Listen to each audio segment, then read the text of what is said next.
Ah là là, je profite d'être à New York pour vous parler justement d'un produit que je suis en train de tester et que vous êtes forcément en train d'écouter puisqu'il s'agit du nouveau DJI Mic 3. Alors comme vous le savez, DJI est sur le domaine de l'audiovisuel, on va dire, depuis un certain temps. Et c'est vrai qu'ils ont sorti il y a quelques années le DJI Mic qui a fait un gros carton parce qu'il pouvait se brancher directement sur un smartphone, que ce soit un iPhone ou un smartphone sur USB-C. Et depuis, ils ont sorti le DJI Mic 2 qui avait fait un carton aussi parce qu'il a apporté plein de choses qu'on n'avait pas, comme le 32 bits, etc. Donc en gros, ça permettait d'avoir un son en 32 bits et donc qui était vraiment possible de pouvoir post-traiter derrière et pouvoir améliorer. De ce DJI Mic 2, ils ont proposé le DJI Mic Mini, donc une version plus petite. Donc on perdait le 32 bits, on perdait la partie enregistrement directement sur la mémoire interne, etc. Et bien là, ils ont tout packagé. Et voici donc le DJI Mic 3. En gros, je vais pouvoir simplifier, c'est une sorte de DJI Mic 2 dans le corps d'un DJI Mini. Voici donc le test du DJI Mic 3.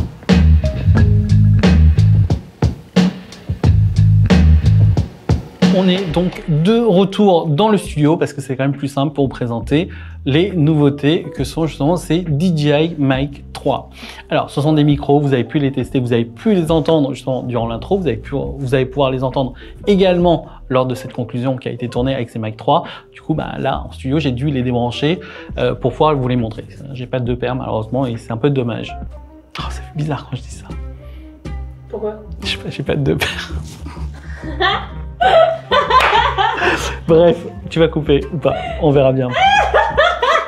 Tout ça pour dire que voilà, donc DJI Mic 3, on en est déjà à la 3e version, comme je vous l'ai déjà dit. Et on va voir déjà au niveau des changements. Regardez là, ici, hop, je vous montre au niveau du boîtier. Déjà, vous voyez l'ancien, ça ce sont les DJI Mic 2. C'est ceux qu'on est en train d'utiliser là pour l'enregistrement en studio. Et vous voyez la boîte, comment elle est grosse. Ils ont sorti ensuite les DJI Mic Air, tout simplement, les premiers.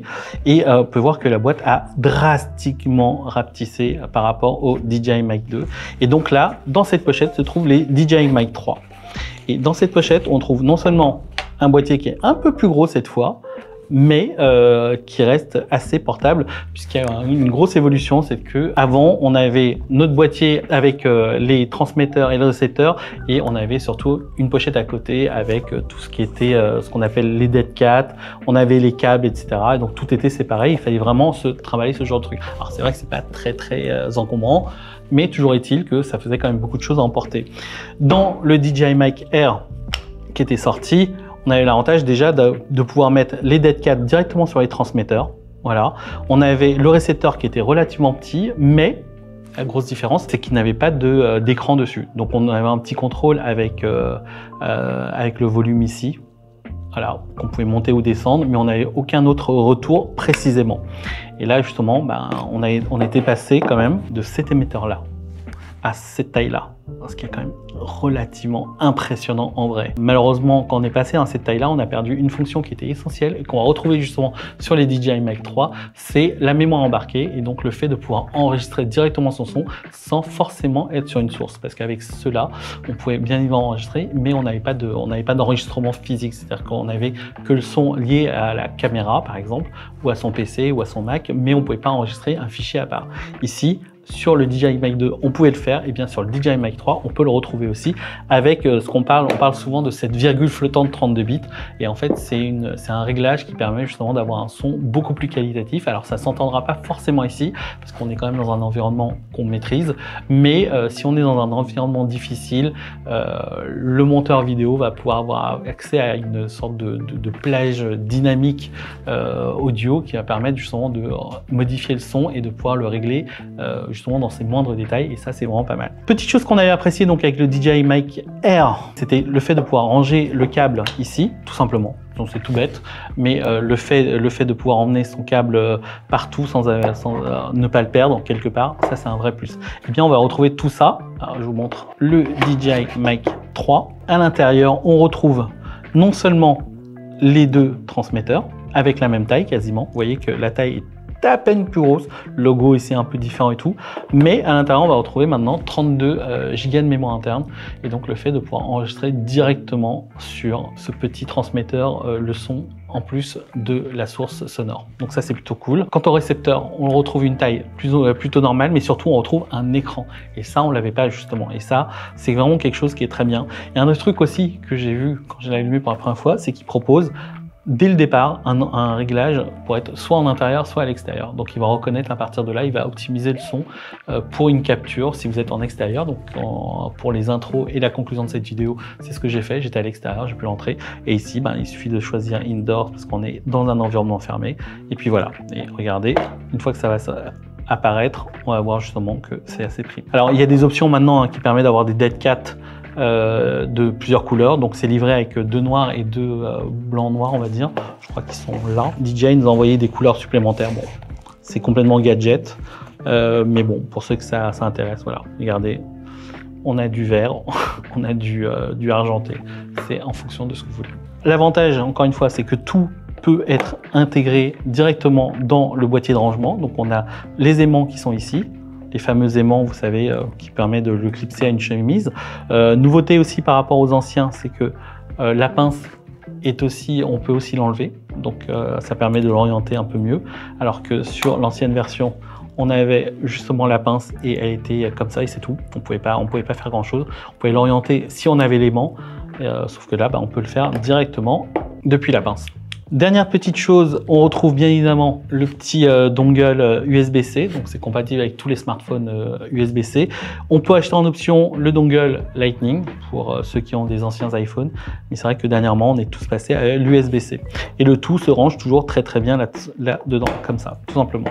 Et une dernière petite chose encore, c'est que pour les appareils photo Sony, il y a un accessoire qui permet de brancher directement sur la griffe porte-flash de son Sony, puisque Sony propose des griffes porte-flash avec ce qu'ils appellent de la data en plus, et qui permet justement de se passer de ce fameux câble jack pour avoir le son. L'avantage, c'est qu'on peut vraiment être en sans fil du coup. Pour ce qui est des caractéristiques techniques, bon, les transmetteurs, c'est 16 grammes seulement, ça a une autonomie d'une dizaine d'heures. Si on recharge le tout dans cette boîte, on obtient un total de 28 heures, ce qui est largement suffisant pour toutes nos opérations. Il c'est vrai que nous, on a fait pas mal de choses avec. C'est le micro que j'utilise dernièrement sur toutes les vidéos du Journal du Geek et on n'a pas eu de soucis particuliers. Autre nouveauté aussi, c'est vrai que je n'ai pas fait attention, mais on peut cette fois gérer jusqu'à 4 transmetteurs. C'est-à-dire qu'avec un récepteur, on peut gérer jusqu'à 4 transmetteurs et ça, c'est quand même assez impressionnant. Dans la fiche technique, on a lu aussi qu'on pouvait gérer jusqu'à 8 récepteurs et c'est là où j'ai pas trop compris, j'avoue. Je pense que c'est surtout permettre de faire des liens des ponts entre les différents récepteurs, ce qui permet d'en gérer jusqu'à 8. Donc 4 transmetteurs, 8 récepteurs, c'est quand même pas mal. Alors que pour les anciens modèles, c'était un récepteur pour 2 transmetteurs. Petite nouveauté encore également qu'on n'avait pas vu jusqu'à maintenant, c'est que ces nouveaux transmetteurs permettent d'avoir 3 presets. Et avec ces 3 presets, ce sont justement des presets en fonction de si on a besoin d'un son plus riche, d'un son plus stable, d'un son plus neutre, etc. Ils sont justement gérés directement depuis l'application DJI Mimo de DJI. Vous savez, l'application qui permet de gérer par exemple les caméras comme la Osmo 360 ou la Osmo 3 ou la Pocket 3, pardon. Alors maintenant, on peut justement utiliser l'application pour configurer le récepteur. Jusqu'à maintenant, c'est vrai que c'était un peu compliqué. On avait à entrer dans les paramètres ici et à partir de là, on faisait tous nos petits réglages, etc. Donc, ça peut être un peu contraignant. C'est vrai que c'était un peu petit et dans le feu de l'action, si vous êtes sur une scène, si vous êtes en train de faire une vidéo, ça peut gêner, etc. Et bien maintenant, ça peut être connecté en Bluetooth directement sur son smartphone et à partir de là, on a une application qui permet justement de tout régler, des presets au réglage, du volume des micros, etc.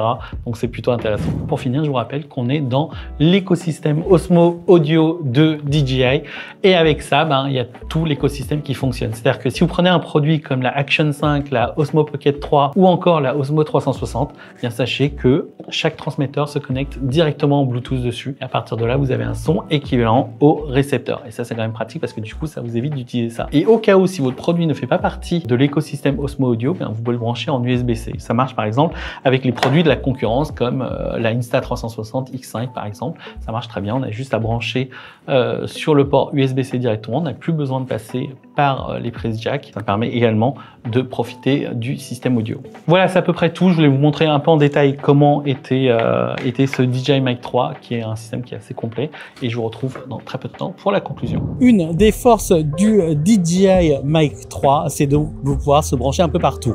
Donc non seulement on a la prise jack classique qu'on va pouvoir brancher sur n'importe quel réflexe, hybride, appareil photo, ce que vous voulez, n'importe quelle source audio, mais en plus on a des adaptateurs qui donc des adaptateurs Lightning ou USB-C qui permettent donc de le brancher non seulement sur les smartphones mais également sur tous les derniers appareils un peu connectés. Donc si vous prenez les dernières action caméras de DJI ou de d'Insta360, on peut brancher directement le port USB-C dessus et ça fait directement le lien, et donc on n'a pas besoin d'utiliser un câble jack en plus, alors que sur la GoPro par exemple, non seulement il faut passer par le casier Media Mode, mais en plus il faut une prise jack pour pouvoir le brancher. On peut pas le brancher en USB-C directement, ce qui est un peu aberrant. Avec le DJI Mic 3, mais aussi avec les anciens, hein, le Mic 2, le Mic Mini, même le Mic 1, on peut justement les brancher directement en USB-C, ce qui permet d'éviter d'acheter un adaptateur et d'utiliser un câble USB-C. Alors bien évidemment, le dongle est un peu épais sur le DJI Mic 3, mais si vous prenez les concurrents, il y a des dongles qui sont très très fins. Donc tout ce que vous achetez qui sont spécialisés pour les smartphones en USB-C, bien ça marche très très bien.